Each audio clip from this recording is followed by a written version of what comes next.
Welcome to this story, one of the most unsettling cases ever noted in Arizona. Before we dive in, share in the comments where you're tuning in from and the exact time you started listening. It's always interesting to see the different places and hours of the day or night where these stories reach.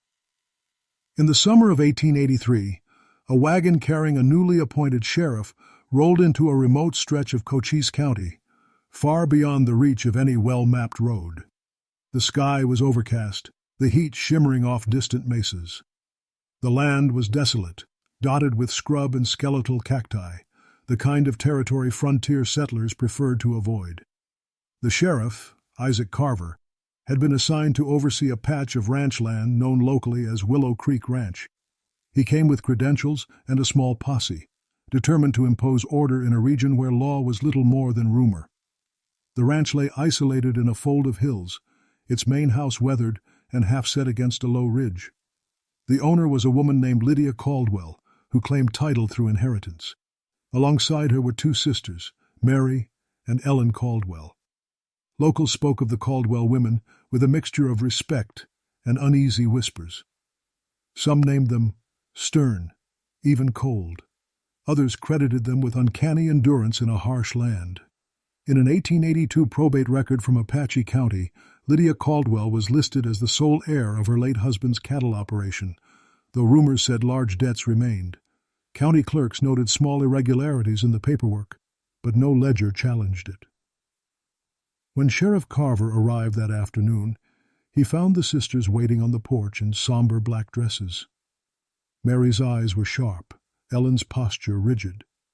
Lydia met him with a calm but guarded greeting. The ranch hands hovered at a distance, silent. In his diary, Carver later recorded, "The place feels watched." He noted that the wind car made odd sounds, whimpers, shifting boards, a distant, low moan. No explanation presented itself on that first evening. The Caldwell sisters had long carried a reputation that hovered uneasily between admiration and suspicion. They were known for running one of the few surviving ranches after the dry years of 1881, when most settlers had moved north. Neighbors claimed they lived without laughter, without prayer, and without debt, which, in Arizona's rough frontier economy, was itself enough to stir gossip. Sheriff Carver's first week at Willow Creek passed quietly, though his entries became increasingly sparse. One surviving page, later recovered from the territorial archives, reads only, "The barn doors swing of their own accord." He had come to inspect livestock counts and settle property disputes, yet by the third day he was documenting strange behavior, animals refusing to graze near the south fence, the ranch dogs howling at dusk, and lights flickering in the upstairs windows long after everyone had turned in. The ranch's few remaining hands told their own stories. A man named Walter Green testified years later that he heard whispering below the floorboards at night, as though voices were gathering where no one could stand. Another worker, Maria Lopez, described footsteps pacing above the cellar after the house had gone silent. "It was never just one pair," she said in an affidavit recorded in 1891. "It sounded like several, walking together, but never in rhythm." There were practical concerns, too. 3 head of cattle vanished one morning without trace. Carver followed tracks halfway across the dry creek bed before they simply ended. He marked the finding in his report, though the page was later smudged by water or ash. The deputy who copied the file noted in the margin, "Ink distorted, perhaps blood?" Rumors began to ripple through neighboring towns. A clerk in Bisbee wrote that a strange chill had settled around the Caldwell property, and travelers avoided it after dark. Frontier justice was fragile in those years, and memories of the Pleasant Valley War still haunted Arizona's ranching communities. That violent feud between cattlemen and sheep herders had left deep suspicion in every claim dispute, and Carver's arrival likely stirred old grievances that no record would ever fully explain.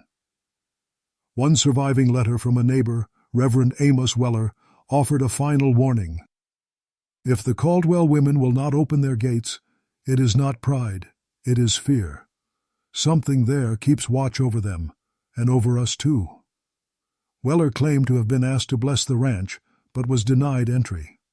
Lydia Caldwell reportedly told him, "This land was consecrated long before you came." 3 days later, Carver's journal stopped completely. By the second week of June 1883, the atmosphere around Willow Creek Ranch had become oppressive.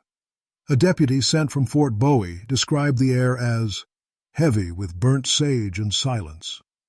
When he arrived, the sheriff was missing, and the Caldwell sisters had not been seen for several days. The deputy, Thomas Hale, kept a simple report, later filed under unverified disappearance. His account, though brief, remains one of the few official records to survive the fire that consumed the property days later. Hale's statement read, "The main house was closed, no smoke from chimney, cattle unfed. I called twice, no answer. There was an odor like oil or tar. I left a note for the sheriff and departed before nightfall."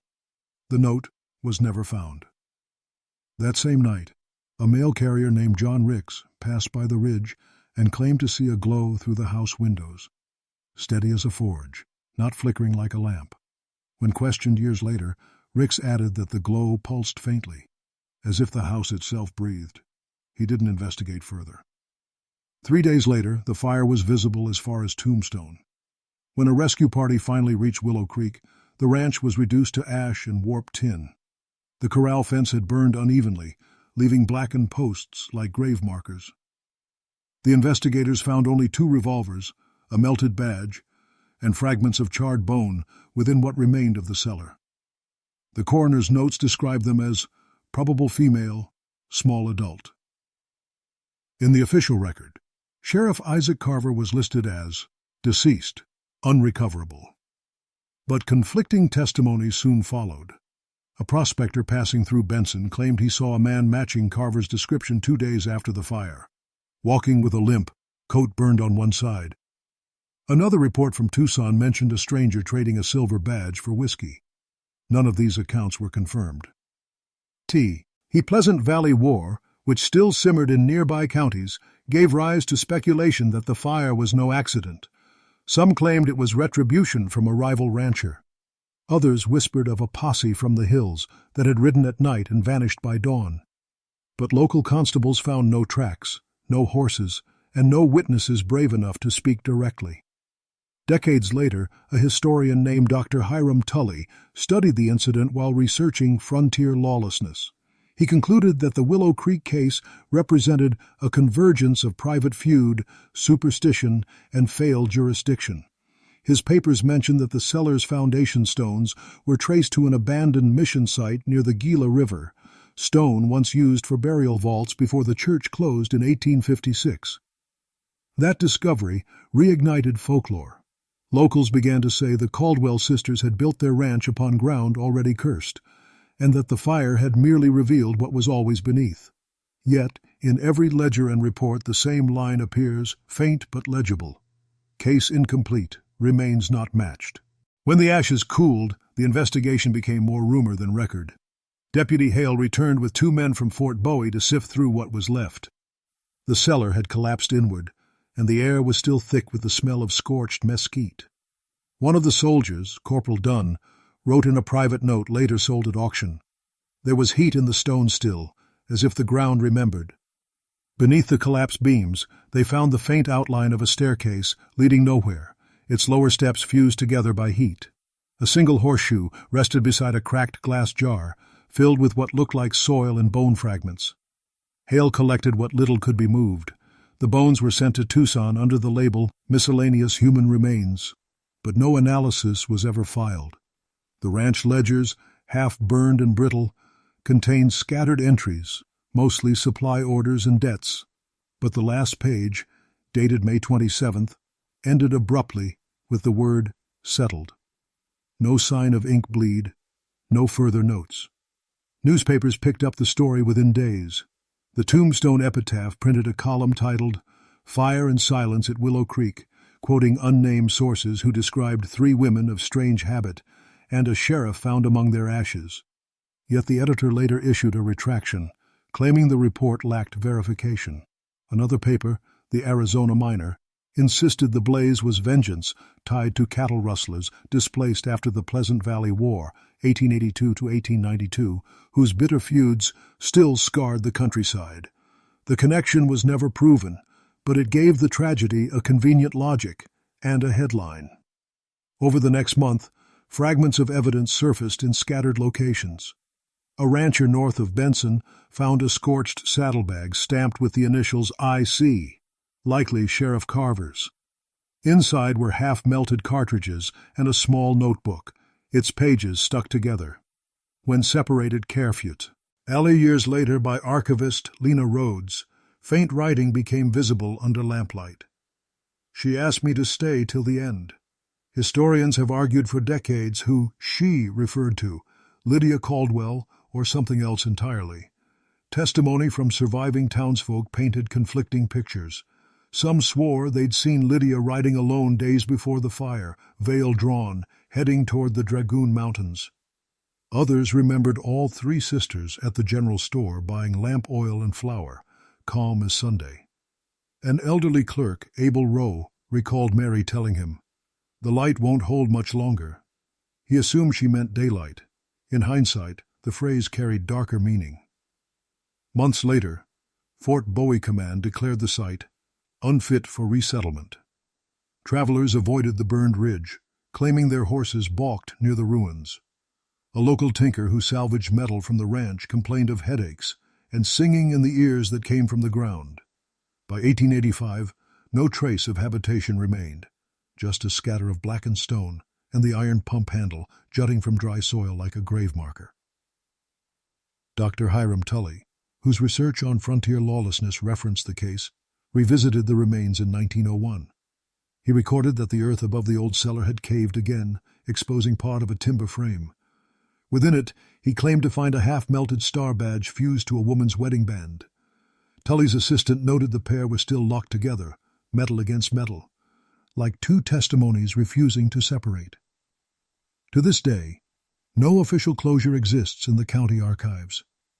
The file ends with the phrase, handwritten in faded ink, "Report concluded. Subject unknown. Matter unresolved." In the autumn following the fire, the Willow Creek case drifted quietly into rumor. Official reports dried up, and those who had visited the ranch spoke little of it again. Still, the story persisted in fragments, letters, diary entries, and half-remembered tavern tales. The most complete of these fragments came from a surveyor named Edwin Marks, who stopped in the region in late 1884 to map grazing boundaries. Marks wrote in his field journal, "The ground where the Caldwell house once stood is lifeless. No grass, no sage, only brittle soil and a sweet rot in the air." He described an uneasy quiet that clung to the site, broken only by wind passing through the hollowed well. Near the ruins, he found scattered buttons, fragments of porcelain, and a small, twisted ring engraved with the initials E.C., likely belonging to Ellen Caldwell. The item was later catalogued in Tucson's small territorial museum, but vanished after 1912, around the same time the museum's records caught fire. Locals still debated the sisters' true nature. A few insisted they were victims, women driven mad by isolation, cursed by the violent era of the Pleasant Valley War, when every ranch seemed to carry ghosts of those unburied. Others claimed the Caldwell women had been instruments of something darker.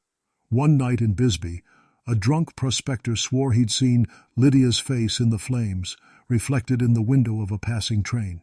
He was dismissed as delirious, but his account circulated for years. Among the more rational voices was Reverend Amos Weller, who returned to the area in 1885 with a small congregation. His sermon notes, preserved in the Prescott archives, mention the sin of silence and those who sealed their doors against mercy.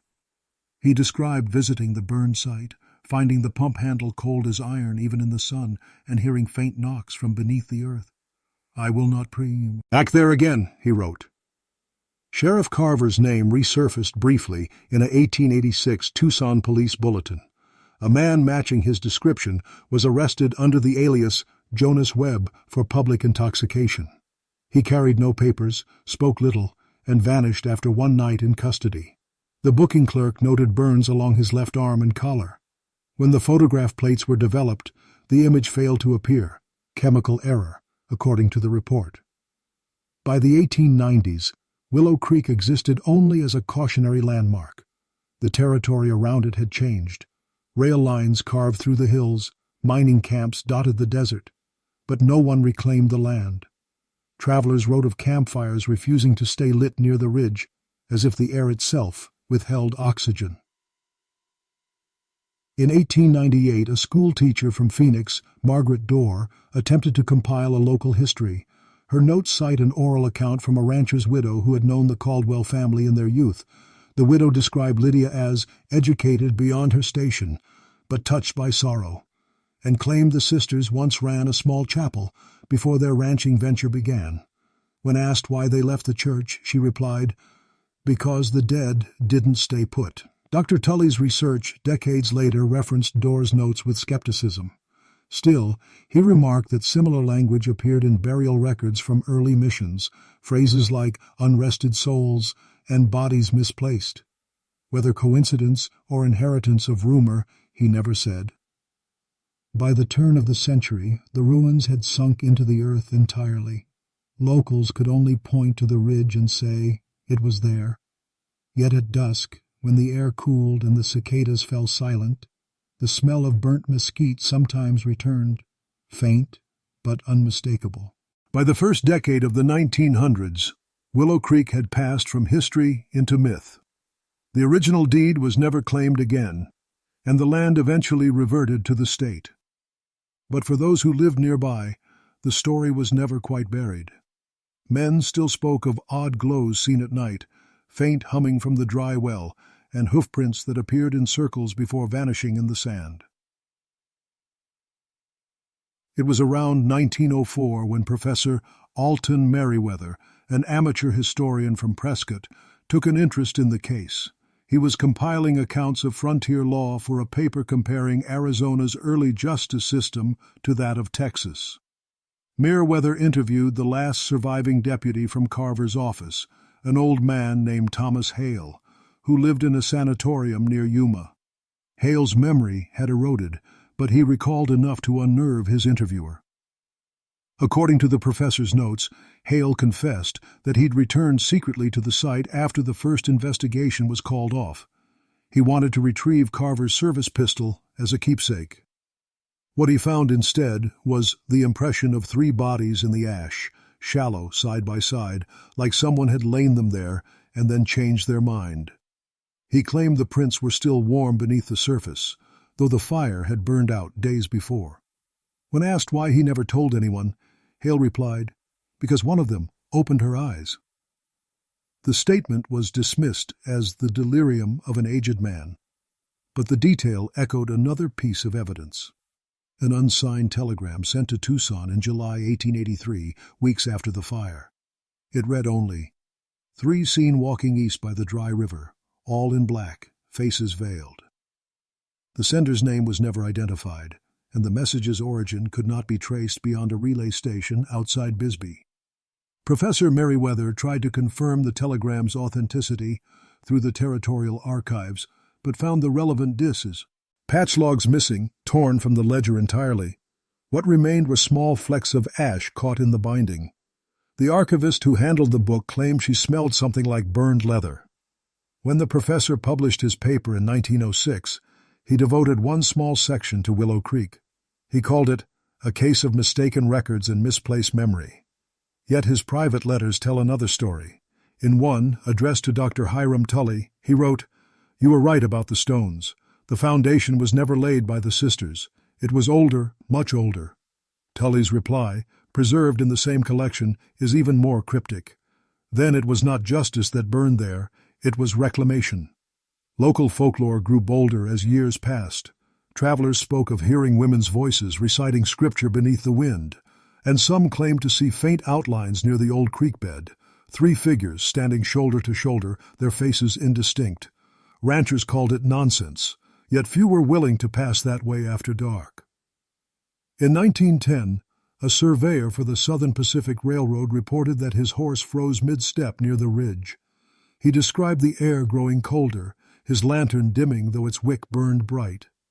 He left immediately, returning by daylight to find the tracks of his horse circling the same patch of ground 3 times before stopping dead. He never took that route again. Even as modernization spread across Arizona, telegraph lines, railroads, mining towns, the legend of Willow Creek held firm. The sheriff, the sisters, the unending fire. They had become inseparable from the region's identity. To this day, the records close with the same 3 words scrawled by an unknown clerk in the corner of the final page. Inquiry still pending. By 1915, the name Willow Creek Ranch had nearly faded from newspapers, yet a few determined chroniclers refused to let it vanish entirely. Among them was Margaret Dorr, the same schoolteacher from Phoenix who had collected local testimonies in the 1890s. Now older and widowed, she began compiling a second, more extensive account, an unpublished manuscript titled The Women of the Ridge. Dorr's notes show remarkable discipline for an amateur historian. She traveled across Cochise and Pima counties, interviewing aging settlers, lawmen, and even a few descendants of those who once worked near the Caldwell property. Her tone throughout was calm but questioning, never sensational. In one margin, she wrote, "Every tale agrees on one point. The sisters were not afraid of death, only of discovery." One of her most striking interviews came from Samuel Boyd, a ranch hand, then in his 70s, who claimed his father had been part of the first search party. Boyd described finding the burned iron pump handle and something like a shape beneath it, bones, but arranged. He told Dorr that the men refused to dig further after the ground began to tremble. It was the heat coming up from below, he said, like the fire never went out. Dorr included in her manuscript several direct references to the Pleasant Valley War, noting how violence between cattlemen had scarred Arizona's landscape and made feuds feel eternal. She speculated that the Caldwell sisters might have inherited debts or vendettas from that bloody period.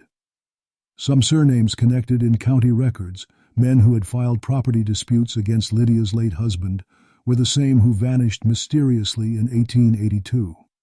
Still, Dorr refrained from accusation. "Too many graves hold no names," she wrote, and perhaps justice itself burned beside them.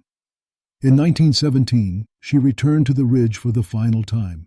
She brought a photographer, Henry Fields, hoping to capture what remained before the land was lost to erosion. Fields' surviving negatives show almost nothing. Blurred shapes, a faint rise of stone, and in one image, 3 tall shadows cast where no living figure stood. The exposure seems misaligned, the light source uncertain. When asked about it years later, Fields swore the women had been there when he took the shot. "They stood still as fence posts," he told a reporter in 1922, "but when I looked up from the lens, there was no one." Dorr never published her book. Her personal papers show that she began writing a chapter titled The Sheriff's Return, but left it unfinished. The final line, scrawled hastily, reads, "If he lived, he did not wish to be found." After her death in 1924, her notes were stored in the basement of the Phoenix Library. When archivists later reviewed them, several pages were stuck together by a black residue that resisted cleaning. Chemical tests, decades later, revealed traces of ash and oil. Historians have debated Dorr's findings for generations. Some see her as the last serious investigator of the Willow Creek fire, a woman who saw truth in a sea of superstition. Others dismiss her entirely, calling her work a catalogue of borrowed fears. But the few who have read the complete surviving fragments note a detail that rarely appears elsewhere. She describes hearing faint voices near the ridge, repeating a single word: reclaim. Whether she misheard the wind, or whether something older echoed beneath that scorched earth, no one could ever prove. Yet her description matches Reverend Weller's sermon notes from decades before, as if both had heard the same warning whispered through time. Through the 1920s, Arizona's frontier past was being polished into legend. Cowboys, miners, and lawmen carved into clean narratives for tourists and textbooks. But the story of Willow Creek Ranch resisted that polish. Every attempt to retell it seemed to corrode, like metal left too long in the rain. In 1927, a new county survey briefly revived attention to the case. The state planned to route a highway extension through the region, and construction required a geological survey of the ridge. Engineer Franklin Dobb, who led the team, recorded in his report that the soil composition beneath the old ranch site was unusual. Layers of vitrified clay fused by extreme heat, inconsistent with surface fire. He described it as if the earth itself had melted from within. 2 workers reportedly fell ill after handling debris from the site. One, a young man named Ernest Holt, developed severe burns on his palms, though he'd touched only cool soil. His medical report noted the injuries as chemical in nature. When Dobb returned weeks later, he found that the excavation trench had collapsed overnight. The ground was cool to the touch, yet his compass needle refused to settle. A month later, the project was quietly rerouted, the official reason listed as unstable terrain. The state archived Dobb's geological notes under miscellaneous anomalies, a file number that no longer exists in modern records. Meanwhile, folklorists began to treat Willow Creek as a regional ghost story. A writer named Clarence Riddell included it in his 1931 collection, Frontier Shadows, though he stripped away names and called it The Three Sisters of Dry Creek. Riddell's version leaned on superstition, the women portrayed as witches, the sheriff as their doomed savior, but buried inside the fiction were strange echoes of documented fact. He described a melted badge, a cellar of fused stone, and a preacher's warning ignored. Dr. Hiram Tully, still alive then, but elderly, wrote to the editor protesting the distortion. In his letter, he mentioned that what burned there was neither witchcraft nor vengeance, but a misunderstanding that became eternal. The editor never printed the letter, but a carbon copy survived in Tully's papers. By 1935, most of the physical remains had disappeared. Erosion reclaimed what the fire had spared. Yet in aerial photographs taken that year by state surveyors, a faint pattern can be seen. A dark ring around the ridge where the soil remains blackened, even after decades of sun and rain. Some claimed it formed a perfect circle. Others said it resembled a star. During the Second World War, troops training near the area reported unease during night exercises. One lieutenant's log mentioned distant singing coming from the Dry Creek bed. The men found nothing, but several refused to bivouac within sight of the ridge thereafter. Military files list the incident only as unverified acoustic anomaly. When peace returned, the land fell silent again. By the 1950s, the highway finally cut through the lower valley, leaving the ridge isolated, just a shadow on the map labeled private property, unclaimed. Few remembered who had owned it or what had burned there in 1883. Still, the story endured in small towns and old saloons, passed from one generation to another. Truck drivers spoke of headlights dimming as they neared that stretch of road, and ranchers warned that tools left overnight on the ridge would be missing come dawn. The legend adapted with the times, but one detail never changed. 3 figures always appeared in the retelling, and the sheriff's name was always spoken last, as if in respect or in warning. In 1958, the Willow Creek case found new life when a graduate student from the University of Arizona, Clara Mendel, decided to make it her thesis subject. Her project, titled Residual Folklore and the Persistence of Trauma in the American Southwest, sought to separate historical evidence from superstition. Mendel was methodical, trained in both anthropology and law. She approached the story like an archaeologist of rumor. She began by tracing surviving documents, Carver's last known reports, Reverend Weller's letters, and the fragmented testimony of Deputy Hale. Many of these were missing, misfiled, or blackened by time.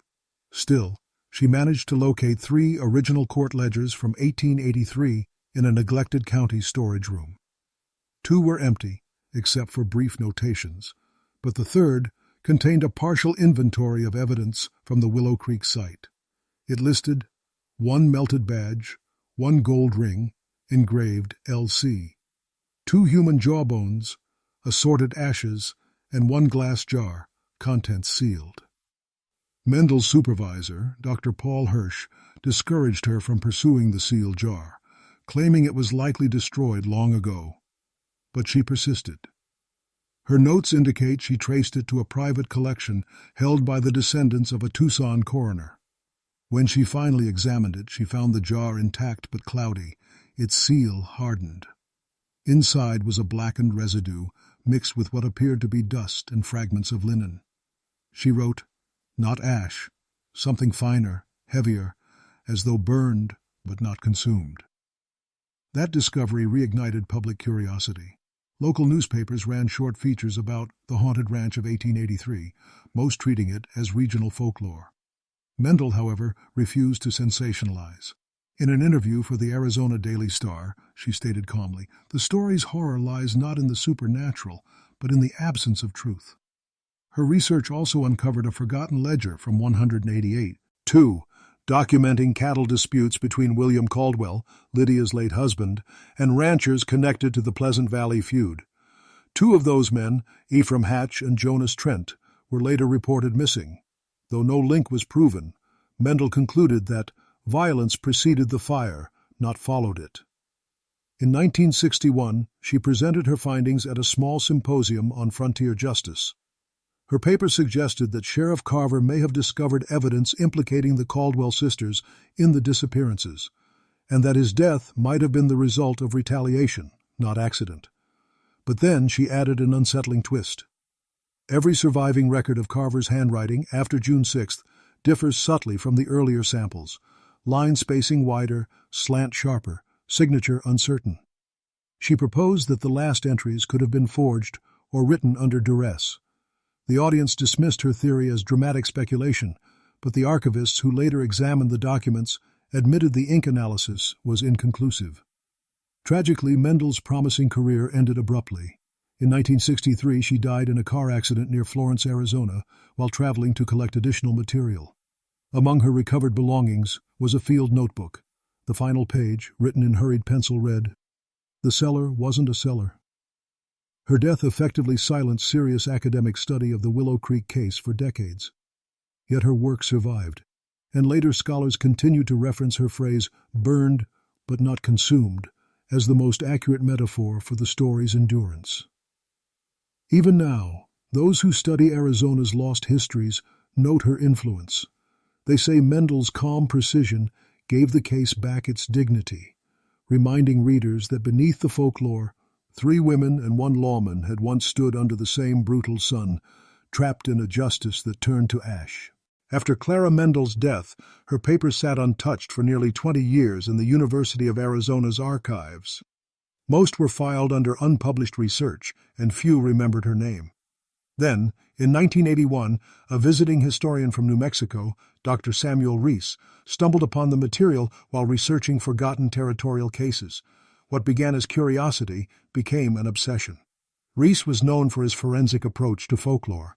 He believed that behind every ghost story lay a traceable event. His attention to detail made him respected among scholars, but unpopular with local historians, who accused him of digging up bones best left buried. Nonetheless, he reopened the Willow Creek file with modern tools, chemical soil analysis, microfilm record retrieval, and field interviews. He began by comparing county geological maps from the 1880s to those of his own era. To his surprise, the ridge where Willow Creek Ranch once stood no longer appeared in its original position.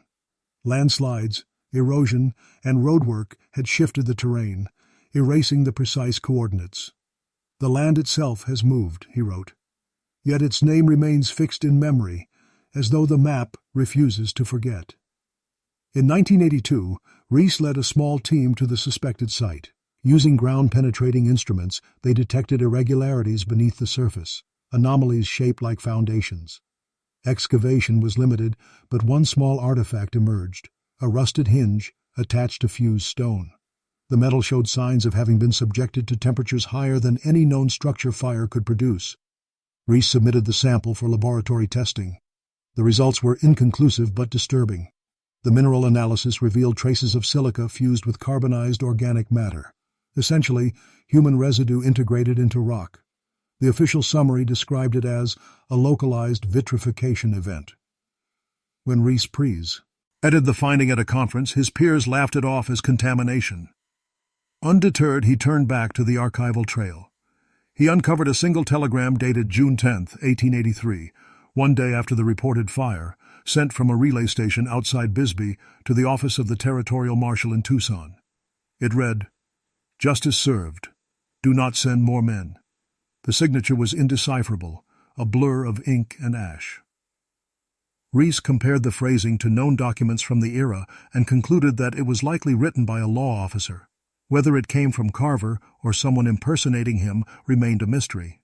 In his 1984 publication, The Silence Beneath the Ashes, Rees theorized that the Willow Creek fire had been part of an extrajudicial act, an execution carried out to erase evidence of unlawful killings connected to the Pleasant Valley conflicts. But even he admitted that the forensic oddities defied simple explanation. Either the fire burned hotter than nature allows, he wrote, or it never truly went out. A local newspaper ran a short feature on his work titled, "The Curse of the Caldwell Sisters Reignites."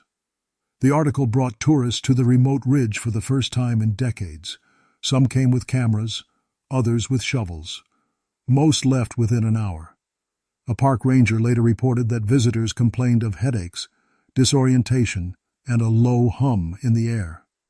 One camper claimed that his wristwatch stopped working until he left the area. Rees returned in 1985 to conduct follow-up studies.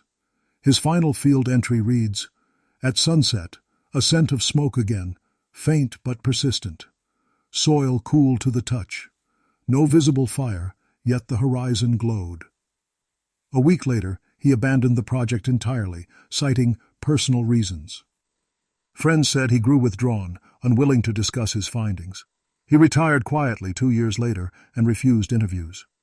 The last page of his note carries a single line, "Justice never ends, it only changes form." By the late 1980s, the Willow Creek story had slipped once again into uneasy silence. The world was changing. Arizona's ghost towns turned into roadside attractions, and forgotten cases like the Caldwells were buried beneath new myths. Yet the quiet never lasted long. In 1989, a local television documentary titled Arizona Unsolved: Fire on the Ridge reignited public curiosity. The production team had intended a brief segment on unsolved frontier crimes, but the Willow Creek case proved irresistible. Producer Janet Hoyle, known for her sober tone, was drawn in by the contradictions. "Every record ends differently," she said in an interview. "It's like the county archives were trying to erase themselves." The crew filmed on location over 2 days. The footage, preserved in the station's vault, captures little more than arid scrubland and the distant hum of traffic from the highway.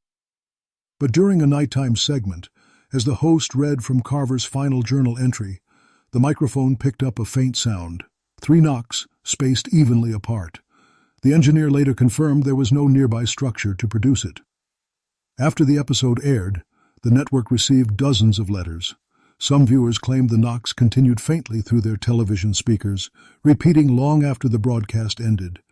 Others reported seeing shadows in threes in the background during the closing shot.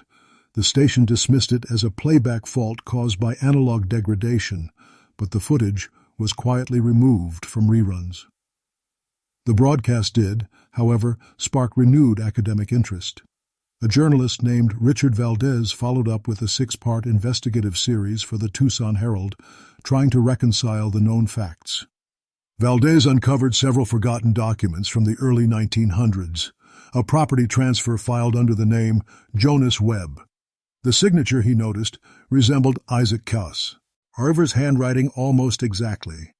The land in question lay just south of the old Willow Creek boundary.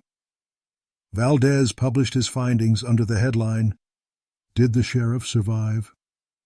The article gained national attention for a week, then vanished beneath the weight of skepticism.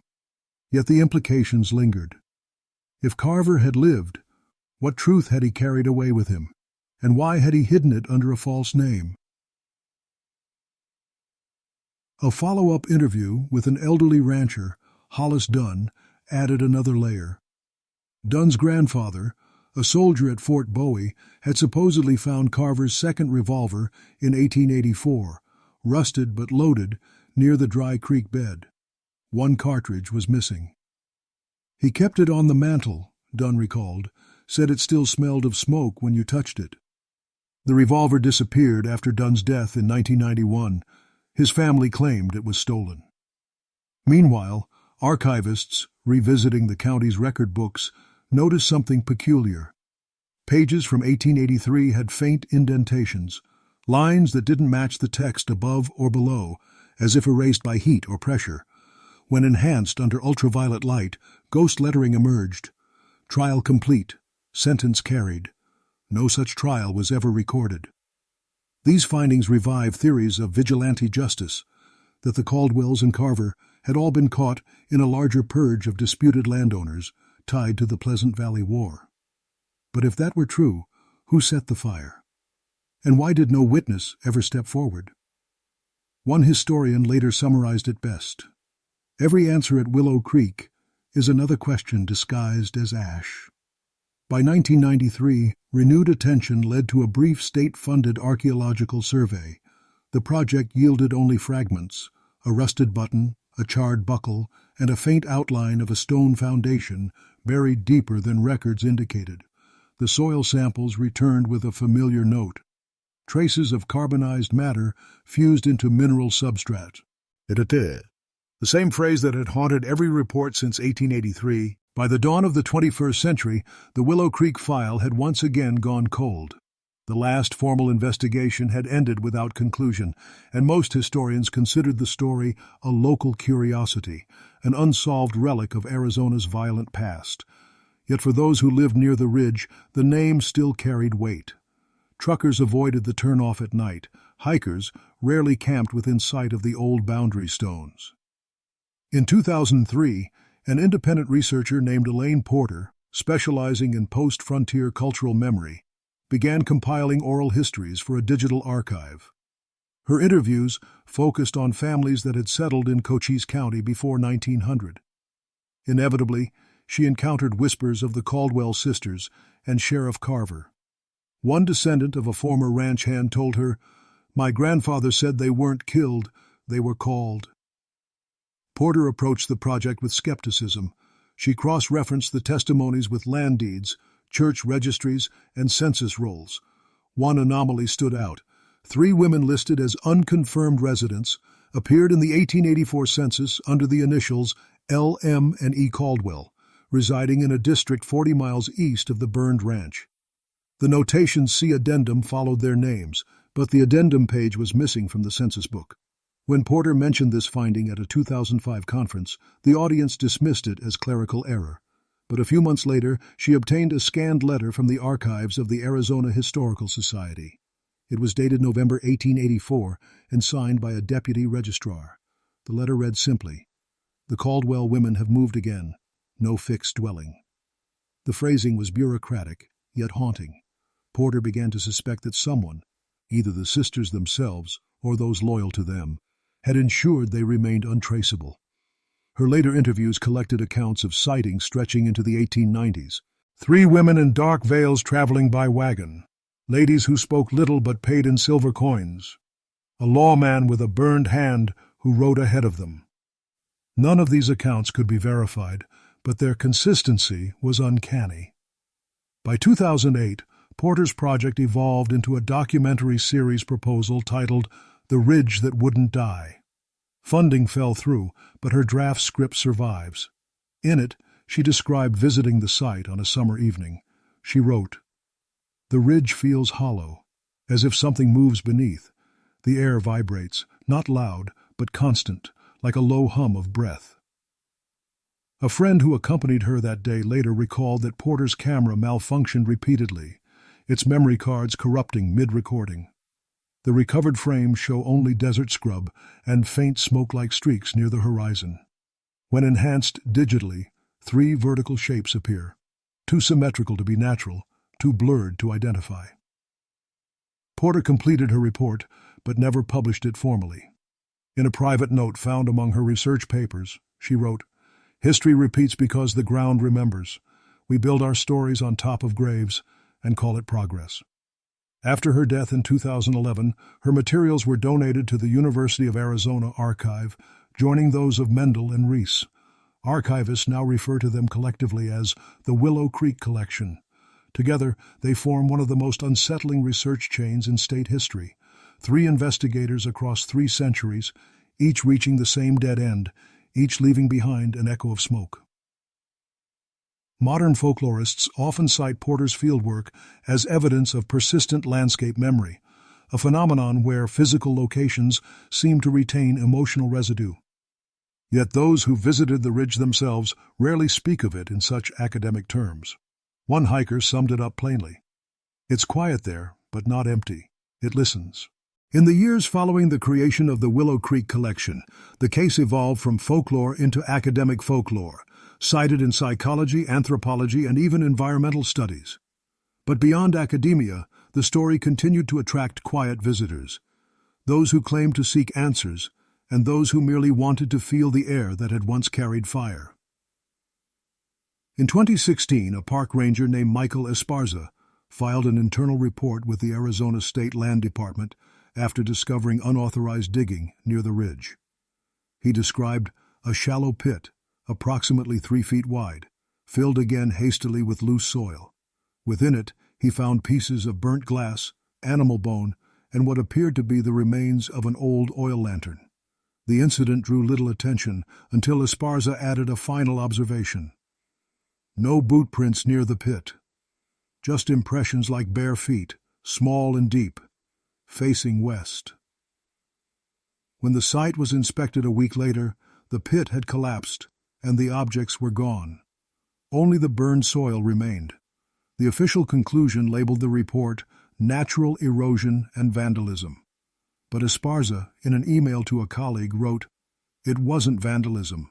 The ground moved like something breathing." That same summer, a group of graduate students conducting acoustic mapping of the valley captured an unexplained resonance near the ridge. Their instruments detected a low frequency, almost inaudible, hovering between 18 and 20 Hz, that persisted for several minutes. Known as infrasound, this range is capable of inducing anxiety and unease in humans. When cross-referenced with geological readings, the vibration had no seismic source. The students noted that it rose and fell rhythmically, as though in response to our presence. When their study was published, it made no mention of Willow Creek by name, but one of the graphs in the appendix bore the faint outline of the S.E. Ridge's coordinates. Those familiar with the legend recognized it immediately. A journalist, Hannah Reed, contacted Esparza the following year to interview him for an online feature about America's Forgotten Fires. He reluctantly agreed. During their meeting, she recorded him describing the same unease that earlier witnesses had noted for over a century. The silence that grows heavy, the way the air seems to hold its breath. Reed later wrote, "He spoke like a man recounting a sermon he never wanted to attend." Her article gained traction online, sparking a new generation's interest in the case. Internet forums began circulating theories, government cover-up, mineral deposits causing hallucinations, even time distortion phenomena. Most were easily dismissed, yet one photo shared anonymously drew attention. It showed a rusted star-shaped object half buried in sand. When enhanced, faint engraving could be read. I. Carver. Skeptics argued it was fabricated, but metallurgists who analyzed the image confirmed that the oxidation pattern was consistent with 19th century alloys. The object has never been located physically, and no one has claimed ownership of the photo. In 2019, a wildfire swept through southern Cochise County. Satellite imagery showed that the flames curved unnaturally around the ridge, leaving its surface untouched. Local firefighters later said the soil there wouldn't burn. For some, it was a geological coincidence. For others, it was proof that whatever started in 1883 had never truly ended. In that same year, the state reclassified the area as restricted ecological terrain, citing unexplained soil instability. Entry now requires special permit. Few apply. Those who do often return early, saying little. Every era has its hauntings, but Willow Creek feels older than memory, like a lesson still being repeated in the language of dust and distance. And though the fire is long gone, travelers swear that on certain nights the horizon glows faintly, as if justice itself were still burning quietly beneath the earth. In 2020, the Willow Creek Ridge was officially designated a no-development zone, listed under environmental preservation. The public explanation cited fragile soil composition and risk of collapse, but internal memos obtained later under information requests showed a different concern: subsurface instability with unexplained thermal readings. A research drone sent by a university geology team had recorded faint heat signatures beneath the ground, narrow bands of warmth that shifted slowly across the ridge like veins pulsing through stone. The thermal data showed no surface fire, no geothermal vent, yet the temperature variance was precise: 3 separate zones, forming a triangle roughly aligned with where the main house, barn, and cellar once stood. The lead researcher, Dr. Serena Holt, tried to replicate the readings, but found the heat pattern changed location each night. In her official report she wrote, "Source undetermined. No electromagnetic interference detected. The heat appears responsive to sound." When she and her team played back a recording of the 1931 radio dramatization of the Pleasant Valley War, the sensors briefly spiked, then went silent. The following week she withdrew her proposal for further study. Privately, Holt told a colleague that during the final night of testing, her equipment picked up faint murmurs under the static, 3 overlapping voices repeating something indecipherable. When amplified, the sound distorted, forming what analysts later described as a low pattern similar to a human breath. Local authorities dismissed the recordings as environmental feedback, but the research team refused to return. Within months, the state fenced the perimeter and posted warning signs citing erosion risk. Still, trespassers continued to visit. One such visitor was Dr. Alan Cray, a linguist fascinated by residual sound phenomena in historic Yale. Al cites, he recorded over 4 hours of ambient audio in late 2021. The first 3 hours contained nothing but wind and insects. The final segment, however, captured a series of faint rhythmic knocks, 3 at a time, echoing from the direction of the old creek bed. When he synchronized the timestamps with Esparza's 2016 field recordings, the pattern matched exactly. Cray released his findings quietly in a peer-reviewed acoustics journal under the title Persistent Rhythmic Anomalies in Dry Basin Terrain. He avoided all mention of the ranch's name, but those familiar with the legend recognized the coordinates embedded in his metadata. After his publication, an anonymous letter arrived at his office, written in elegant cursive. "You have heard what was not meant to be heard. Let the soil rest." The envelope contained no return address, only a small piece of blackened glass, roughly the size of a coin, warm to the touch. Laboratory analysis could not determine its composition. Meanwhile, local residents continued to report small fires visible from the highway at night, flames that burned blue, leaving no ash. Fire crews sent to investigate found no evidence of combustion, no residue, and no damage to vegetation. The events stopped as abruptly as they began. To most, these accounts are dismissed as exaggerations, a modern echo of century-old superstition. But every so often, the Arizona Historical Society receives an anonymous donation, a document fragment, a faded photograph, or an unmarked envelope containing dust, labeled simply "From the Ridge." Each item arrives without sender, each with postmarks from different towns. When the materials are examined under ultraviolet light, faint handwriting sometimes appears. 3 names: Lydia, Mary, Ellen. The ink is faded but legible, the last line always the same: "He still watches." No one knows who "he" refers to. Perhaps S. Harif Carver, perhaps something older that all 4 of them answered to. But archivists quietly note that the handwriting differs across submissions, as though more than one hand is keeping the memories. In 2022, the University of Arizona hosted a closed symposium titled The Unresolved Frontier, Revisiting Justice, Fire, and Folklore. One session, conducted under limited attendance, focused entirely on the Willow Creek case. Among the presenters was Dr. Serena Holt, returning reluctantly after 2 years of silence. Her presentation began with a simple statement: "What remains beneath the ridge is not geological. It's archival. She displayed thermal overlays, historical photographs, and soil core scans. Each layer revealed faint symmetrical patterns consistent with man-made structures buried deep below the present surface. Patterns suggesting chambers, rather than natural formations. Holt emphasized that the heat signatures persisted even when instruments were disconnected from power sources, an impossibility under normal physics. Something there, she concluded, produces energy without fire. Her findings reignited debate among historians, scientists, and folklorists alike. While skeptics dismissed the results as calibration error, one audience member, later identified as Professor Elliot Shaw, a historian of early territorial law, proposed a chilling hypothesis. He suggested that the buried structures might have been holding cells or improvised confinement pits used by Carver's men during the volatile years following the Pleasant Valley War. If justice was served there, Shaw said, it may have been of their own making. The discussion turned tense. Some attendees accused Shaw of revisionism, while others argued that the evidence fit local oral traditions describing a trial at dusk held by torchlight. No transcripts or formal orders from the sheriff's office ever mentioned such proceedings, yet the phrase "trial complete," sentence carried found in scorched county ledgers, gained new weight that day. After the symposium, attendees visited the Arizona Historical Society to view the artifacts tied to the case. The glass jar recovered by Clara Mendel in the 1950s, long thought lost, had recently been relocated. Its seal had cracked naturally with time. Inside lay a fine black dust interwoven with tiny metallic threads.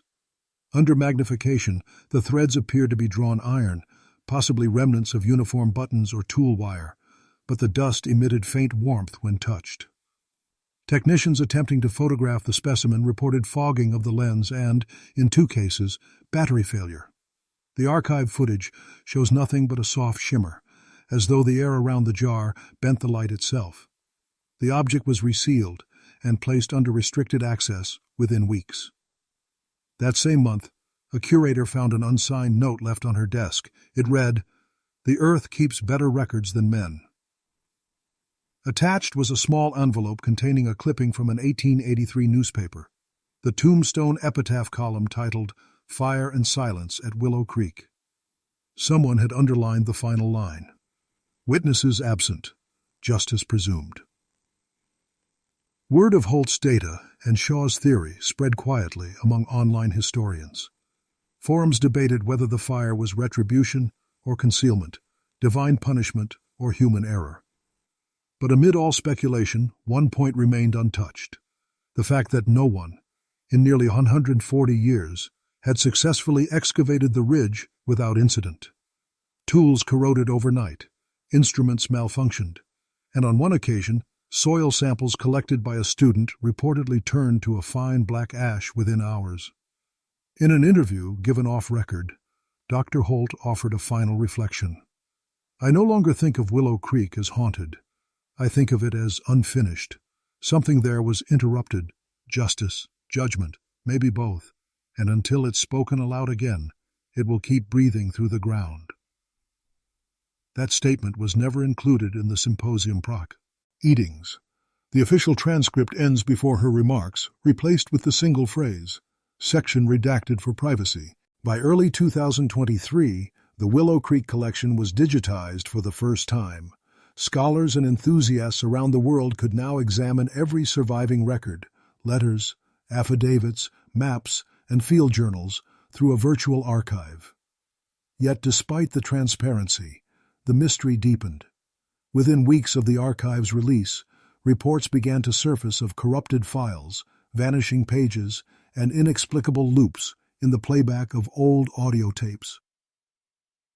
Archivists initially blamed software errors, but as they investigated, patterns emerged. 3 specific documents, Carver's final diary entry, Reverend Weller's letter, and Mendel's photograph of the glass jar, were repeatedly affected.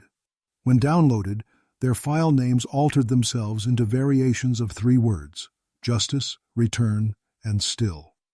The phenomenon was reproducible only under one condition: between the hours of 2 o'clock and 3 o'clock a.m. Arizona time. The technical director, David Ruiz, described it as a system glitch with personality. He later wrote, half in jest, "It's as if the archive edits itself after midnight."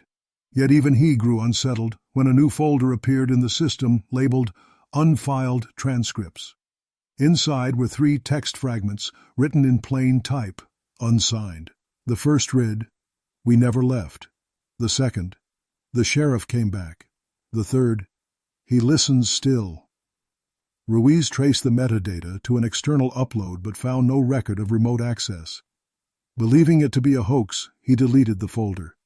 The next morning it had returned, identical down to the second in timestamp.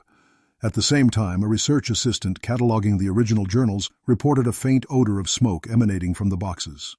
The fire alarms triggered twice that week, though no source of heat was found. On the final day of cataloging, one box collapsed as if crushed from within, leaving a fine dust scattered across the floor. Chemica. Analysis matched it precisely to the blackened soil samples collected from the ridge decades earlier. Local newspapers caught wind of the story, publishing sensational headlines. "Digital Ghosts in Arizona's Archives, the case that won't stay closed." But beyond the clickbait, a few sober academics began to discuss the implications seriously. If every generation that studies Willow Creek experiences the same anomalies, then perhaps the story itself, like an unfinished equation, demands participation to exist. Meanwhile, amateur historians took to field investigations again. Drone footage posted online showed faint circular impressions in the sand, forming only during strong winds. Each circle measured the same diameter as the old corral at Willow Creek. Among the uploaded videos, one clip gained particular attention. It was filmed at dusk from the highway overlooking the ridge. For 2 seconds, 3 figures appear. Dark, motionless, evenly spaced. The uploader insisted they were optical artifacts caused by dust glare, yet viewers noted that each figure cast a distinct shadow. Frame analysis confirmed the silhouettes were solid, not reflections. The video ends abruptly with static and a faint voice whispering what some transcribed as "enough." By summer 2023, the university restricted access to all digital copies of the Willow Creek collection, citing data integrity and preservation concerns. The public archive reverted to offline access only. The decision drew criticism from open-source historians, but those who had handled the materials expressed relief. In an internal memo leaked later that year, one staff member wrote, "It's not corruption, it's repetition. Every time the story is told, it rearranges itself to be told again." Perhaps that's the real curse of Willow Creek, not that it defies explanation, but that it insists on surviving. Each investigator, every document, each whisper under the desert wind seems to say the same thing in its own way. Justice was done. Or maybe it never was. By late 2023, the story of Willow Creek had become something between folklore and digital archaeology. Scholars debated whether its persistence was cultural or psychological, how a tragedy so poorly documented could remain so alive. Yet outside the lecture halls, the legend grew louder. In December of that year, a podcast titled Frontier Echoes devoted an entire season to the case. Hosted by Evan Murdoch, the series followed the timeline from 1883 to modern day, drawing from newly digitized sources and eyewitness accounts. Murdoch was a skeptic by nature. His previous work dismantled urban legends with forensic precision, but as the recordings progressed, his tone shifted. In the 4th episode, he played an archival clip from Dr. Hiram Tully's 1901 wax cylinder recording, supposedly of the wind near the ridge. As the hiss faded, 3 faint knocks were audible. Murdoch's narration paused before admitting, these were not present in the original waveform when first digitized. The producer later confirmed that no editing had been done. Following the episode's release, listeners flooded online forums with claims of interference, whispers bleeding through headphones, devices heating, and spontaneous playback loops of the knocks repeating every few minutes. The show was temporarily pulled offline while engineers inspected the files, only to find the anomalous sounds absent in the raw data. When re-uploaded, the knocks returned. Murdoch ended the season abruptly. His final monologue, delivered in a strained voice, closed with these words: "Every time we speak of Willow Creek, we feed it. Maybe that's what justice has become, an appetite." Shortly afterward, he stopped producing new episodes. A local reporter later claimed to have seen his car parked along the old highway near the ridge for several nights in January. It was found empty, keys still in the ignition, radio on but silent. Authorities dismissed foul play, calling it a voluntary disappearance. Yet the last text message from Murdoch's phone, sent to his producer, reads simply, "I saw the badge." In the following months, renewed attention drew journalists and thrill-seekers alike to the site. A film crew attempted a documentary, only to abandon the project after losing 2 cameras to unexplained data corruption. "Everything turned black mid-recording," one cameraman reported, but the time code kept running. That same spring, satellite imaging from a weather monitoring agency captured a faint flare of light over the ridge, lasting 7 seconds. The official explanation cited solar reflection from discarded metal, but there were no known debris fields in the region. The coordinates aligned almost exactly with where Sheriff Carver's badge had been found a century earlier. In the aftermath, the Arizona Historical Society released a brief statement. "No further research into the Willow Creek site will be sanctioned until stabilization of the terrain is verified. No stabilization work was ever recorded." Privately, archivists have begun referring to the ridge as the Endless Docket. The phrase originates from a marginal note in one of Carver's surviving ledger pages, nearly erased by fire. Under a column marked Disposition, he had written, "Case to remain open until all parties accounted for."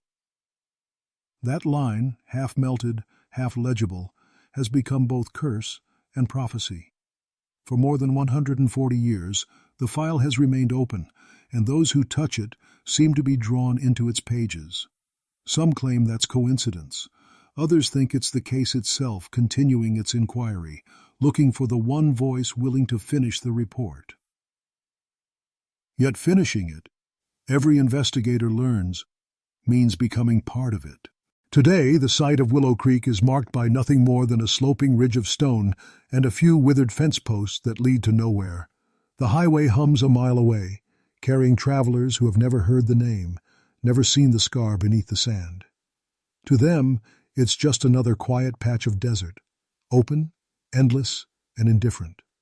But for those who know where to look, the silence feels deliberate, as if the earth itself is waiting for someone to speak the rest of the sentence. Modern surveys list the coordinates under a different name now: District 47, Uninhabited Zone. On clear nights, satellites record a faint thermal bloom that pulses and fades like the heartbeat of something buried. Officials blame temperature inversion, a trick of air and dust. But the pattern repeats every June 9th, the anniversary of the fire. Visitors who trespass rarely stay long. Campers describe a smell of hot iron and cedar smoke with no visible source. Photographs taken on site often develop strange discolorations, sepia bleeding into black like an old daguerreotype remembering itself. One visitor left a short review online that was later deleted. "The night was too quiet. I could hear someone counting." Archivists at the university still receive small packages each year, plain brown envelopes containing soot, stones, or fragments of scorched paper. None are signed. One recent envelope, postmarked from Tucson, carried a torn scrap of lined notebook paper. In neat cursive, it read, "He's with them now." The ink bled outward, forming the faint outline of a badge. In 2024, a graduate student digitizing the final reels of the Frontier Echoes podcast noticed something new embedded in the background of the last episode, a whisper that rose beneath the closing theme. When slowed and filtered, the voice formed 3 words, "Still not done." The student dismissed it as cross-track interfere. It's yet left a note in the metadata, possible intentional signature. The file corrupted shortly after upload. The backup would never play again. Historians still debate what really happened at Willow Creek. Some argue it was frontier justice gone wrong, an execution that consumed everyone involved. Others insist the fire began below ground, an accident of unstable soil or trapped gas. The folklore says otherwise, that the sisters and the sheriff made a pact, a promise of silence in exchange for peace, and that when that silence was broken, the land itself took their voices in return. Even now, the ridge remains closed, its perimeter marked by rusted signs leaning in the wind. From the road, it looks ordinary, a bend in the earth, neither haunted nor holy. But those who pause long enough claim to hear faint metallic sounds beneath their feet, as though a hand were knocking once, then twice, then 3 times from deep below. Perhaps it's only the shifting rock, or perhaps it's the same rhythm recorded on tape, heard on wax cylinders, and written in ledgers for nearly a century and a half, the heartbeat of unfinished justice. In the end, there are no heroes, no clear villains, only a record that refuses to end. Sheriff Isaac Carver's name remains etched in a melted star, now sealed behind glass, at the Historical Society. The Caldwell sisters' graves were never found, though 3 empty plots remain reserved in the oldest section of the Tucson Cemetery, their markers blank but kept clean. At sunset, the ridge glows briefly, the same burnt copper hue as 1883. Then the light fades, and the desert swallows it again. The case file stays open, as it always has, the ink never drying, the story never closing. Because some fires, once lit, do not burn out. They wait.